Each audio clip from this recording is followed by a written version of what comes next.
बिस्मिल्लाहिर्रहमानिर्रहीम। अस्सलाम वालेकुम। उम्मीद करती हूँ आप सब खैरियत से होंगे। पाकिस्तान में मुकीम वो अफगान बाशिंदे जिन्होंने पाकिस्तान के शनाख्ती कार्ड बनाए रखे हुए हैं और उसके अलावा वो पाकिस्तानी अफराद जिन्होंने अफगान बाशिंदों को अपने खानदान के फर्द के तौर पर मुतारिफ करवा के उनके आईडी कार्ड बनाए थे, उनके खिलाफ एक क्रैकडाउन का आगाज कर दिया गया है। इसके ऊपर आज की इस वीडियो में हम बात करेंगे और साथ साथ ये भी बात करेंगे कि पाकिस्तान और अफगानिस्तान के दरमियान जो मुज़ाकरात का पहला दौर दोहा में हुआ था, अब उसका अगला दौर जो है वो भी मुनक्कद होने जा रहा है। उसके ऊपर भी आज की इस वीडियो में तफसीलन थोड़ी सी बात कर लेंगे। लेकिन आगे बढ़ने से पहले आप सबसे गुजारिश है कि अगर अभी तक चैनल को सब्सक्राइब नहीं किया है तो सब्सक्राइब कर दें, साथ बेल आइकन भी प्रेस कर दें ताकि आने वाली जो मजीद वीडियो है वो बर वक्त आप तक पहुंच सके।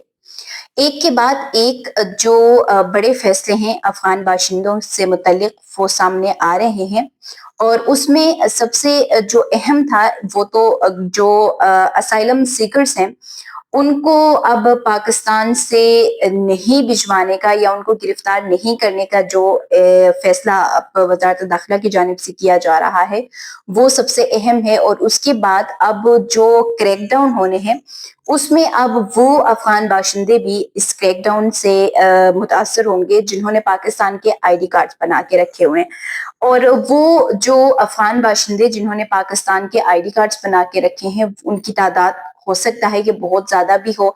अभी मैं थोड़ी देर पहले एक जो न्यूज है वो भी देख रही थी, पढ़ रही थी साथ साथ, लेकिन उसको ब्रीफली मैं इसलिए भी डिस्कस नहीं करूंगी क्योंकि वो उन्होंने अपने सोर्स से उस खबर के ऊपर उन्होंने काम किया था, बट क्योंकि मुझे उस चीज की कंफर्मेशन नहीं है, लेकिन चूंकि उसमें उसका थोड़ा सा एक जो हवाला है वो हम दे देते हैं कि पेशावर से तकरीबन जो 12,000 अफगान बाशिंदे जिनकी जो सिचुएशन जिसे हम कहते हैं कि जो मतलब वो अफगान बाशिंदे जिनके ऊपर शक था और दूसरा कि उन्होंने पाकिस्तान की आईडी कार्ड बना के रखे हुए थे, मशकूक जो अफगान बाशिंदे थे उनकी एक फहरिस्त जो है वो पेशावर से तैयार की गई है और उसको वफाक को जो है वो भिजवाया गया है। अब इसकी क्या तफसीलात हैं वो तो मैं किसी अगले वीडियो में ही आपसे बात करूंगी, लेकिन ये बताने का मकसद ये था कि ये जो सिर्फ अभी तक जो 12,000 की एक जिसे कहते हैं मैपिंग हो सकी है या मालूम हो सका है कि वो अफगान बाशिंदे पाकिस्तान की आईडी कार्ड के ऊपर यहाँ पे हैं। तो इसके साथ साथ अब पंजाब भर में भी जो अफगान बाशिंदे जिन्होंने पाकिस्तान की आईडी कार्ड बना के रखी है उनके खिलाफ क्रैकडाउन का आगाज किया गया है। और ये तमाम तर जो प्रोसेस है ये नादरा के हुकाम के साथ मिलके हो रहा है। इसमें अब ये भी चीजें सामने आएंगी कि पाकिस्तान के जो लोग हैं, पाकिस्तानी जो सिटीजन्स हैं, उन्होंने कितने अफगान बाशिंदों को एक तो अपने फैमिली मेंबर के तौर पर, यानी जो एक फैमिली ट्री है उसमें कितने मेंबर्स जो है वो उन्होंने इंक्लूड किए हुए हैं, कितनों को रखा हुआ है, और बाकी जो अफगान बाशिंदे हैं उन्होंने किस तरीके से आईडी कार्ड बना के रखा है। तो इस क्रैकडाउन के बाद इन तमाम चीजों का जो एक मजमुआ है वो सामने आएगा। लेकिन सबसे अहम चीज ये है कि इस क्रैकडाउन के बाद जितने भी अफगान बाशिंदों के पास पाकिस्तान की जो नेशनल आइडेंटिटी कार्ड जो है वो मिलेगा, उनके खिलाफ और उन तमाम लोगों के खिलाफ जिन्होंने इनको इस तमाम प्रोसेस में सहूलत फराहम की है, उनको अपनी अपनी फैमिली मेंबर जो है वो शो किया है, और उसके बाद भी जो इसमें मुमकिन है कि नादरा का भी कोई अमला शामिल हो सकता है, तो उन तमाम के खिलाफ सख्त कार्रवाई जो है वो भी करने का फैसला जो है वो किया गया है। और वो अफगान बाशिंदे जो आईडी कार्ड के ऊपर स्टिल अभी भी पाकिस्तान में मौजूद हैं, चाहे वो इलीगल हैं चाहे वो जो भी हैं, उनको फिर उनका जो आईडी कार्ड होगा वो मनसूख होने के साथ उनको सजा जो है वो पाकिस्तान में उस हिसाब से दी जाएगी और उसके बाद फिर उनको डिपोर्ट किया जाएगा। लेकिन जहां तक हम देख रहे हैं कि ये सिर्फ पंजाब में नहीं, केपी में, जो मैंने स्टार्ट में ही एक बात का हवाला दिया कि सिर्फ 12,000 जो मशकूक लोग थे उनकी एक फहरिस्त जो है वो तैयार की गई है। तो इसी तरीके से अगर सिर्फ केपी को देखा जाए तो वहां पे ही मुझे लगता है कि सबसे ज्यादा जो है वो अफगान बाशिंदे वहां पे उन्होंने अपने आईडी कार्ड जो है वो बना के रखे होंगे। और उसके अलावा अब पंजाब का ओवरऑल भी अगर हम इस वक्त में देखें तो पंजाब में मुख्तलिफ जो अफगान बाशिंदों से मुतल्लिक जो कार्रवाइयां हैं वो अमल में लाई जा रही हैं। साथ उनको रिपोर्ट भी करने के तमाम तर जो प्रोसेस है उससे गुजर रहे हैं। लेकिन क्योंकि तुरखम बॉर्डर से ही तमाम को रिपोर्ट करना है तो इस वक्त तुरखम बॉर्डर की सूरत हाल यही है कि स्टिल तुरखम बॉर्डर जो है वो बंद है।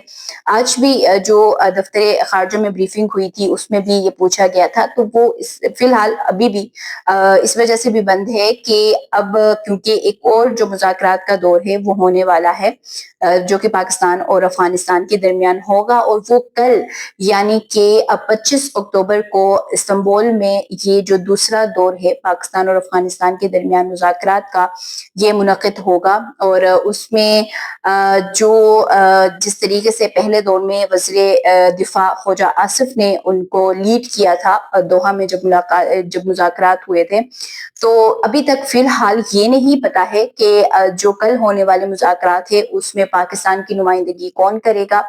और अब जो मुज़ाकरात का ये जो दूसरा दौर हो रहा है इसका जो मकसद है वो भी यही है कि जो पहले दौर में तमाम तर बातें जो तय पाई गई थी उसका एक फॉलो अप जो है वो लिया जाएगा और फाइनल जो डिस्कशन है पाकिस्तान और अफगानिस्तान के दरमियान उसकी तरफ जाएंगे। लेकिन इस फाइनल जो ये दोहा में जो मुज़ाकरात हुए थे उसका अभी तक जो एज सच आउटपुट है वो नहीं आया है। सिर्फ ये कि जो सीज फायर का मुआहिदा था वो थोड़ा सा प्रोलॉन्ग हुआ है। और उसके अलावा जो तिजारत है उसमें दोनों ममालिक को नुकसान जो है वो इस वक्त हो रहा है। और साथ साथ जो ट्रेड और उसके अलावा जो बॉर्डर्स हैं वो इस वक्त बंद हैं। और सिर्फ सीज फायर जो है वो ही हम देख रहे हैं कि वो थोड़ा सा तोसी उसमें नजर आई है। तो अब कल जो मुज़ाकरात होंगे अब क्योंकि अभी तक फिलहाल तो ये चीज डिसाइड नहीं हुई कि पाकिस्तान की नुमाइंदगी कौन करेंगे। लेकिन ये कंफर्म है कि जो नुमाइंदा खुसूसी बराए अफगानिस्तान है मोहम्मद सादिक वो इस मुज़ाकराती दौर में नहीं होंगे। लाइक फिजिकली वो इसमें अपनी अपीयरेंस जो है वो शो नहीं करेंगे। बाकी जो कल होने वाले मुज़ाकरात थे वो अब इस्तांबुल में होंगे जिसमें दोबारा से पाकिस्तान जो अपना मौक़िफ़ है वो अफगान हुकाम के सामने रखेंगे। और जाहिर सी बात है तमाम तर जो निगोसिएशन प्रोसेस है उसमें अफगानिस्तान की जानिब से भी एक जो उनके जो पॉइंट्स है वो भी रखे जाएंगे। तो उसके बाद हो सकता है कि फैसला आए क्योंकि तुरखम बॉर्डर के ऊपर तो आपको बताया था मैंने उस दिन भी कि वहां पे तमाम तर जो प्रोसेस है वो मुकम्मल कर ली गई है, स्क्रीनिंग वगैरह जो है वो कर ली गई है। लेकिन फिलहाल बॉर्डर जो है वो बंद है। और मैंने गुज़िश्ता रोज भी रिपेट्रिएशन और जो ट्रांजिट कैंप्स है उनके हवाले से जब पूछा था तो उन्होंने कहा था कि फिलहाल तमाम चीजें जो है वो इस वक्त बंद है मुकम्मल तौर पर। कोई भी रिपेट्रिएशन भी नहीं हो रही है, ना ट्रांजिट कैंप्स में केपी की साइड पे उनको रखा गया है। तो ये तमाम तर चीजें जो है वो इस वक्त इस कशीदगी की वजह से यानी कि जो एक दोनों ममालिक के दरमियान जो तनाव आया है तो उसकी वजह से बंद है। तो सबसे ज्यादा जो बुरा मुतासिर हो रहा है वो इस तमाम तर प्रोसेस में अफगान मुहाजिरीन की रिपेट्रिएशन हो रही है। तो इसके हवाले से कल होने वाले मुज़ाकरात के ऊपर आपको दोबारा से एक मरतबा फिर अपडेट करेंगे। लेकिन आज के लिए इतना ही। अगर वीडियो आप लोगों को पसंद आ जाती है तो लाइक कर दें, शेयर कर दें, साथ कमेंट सेक्शन में अपने कीमती आरा से लाजमी आगाह कीजिएगा। मुझे दीजिए इजाजत। अल्लाह हाफिज।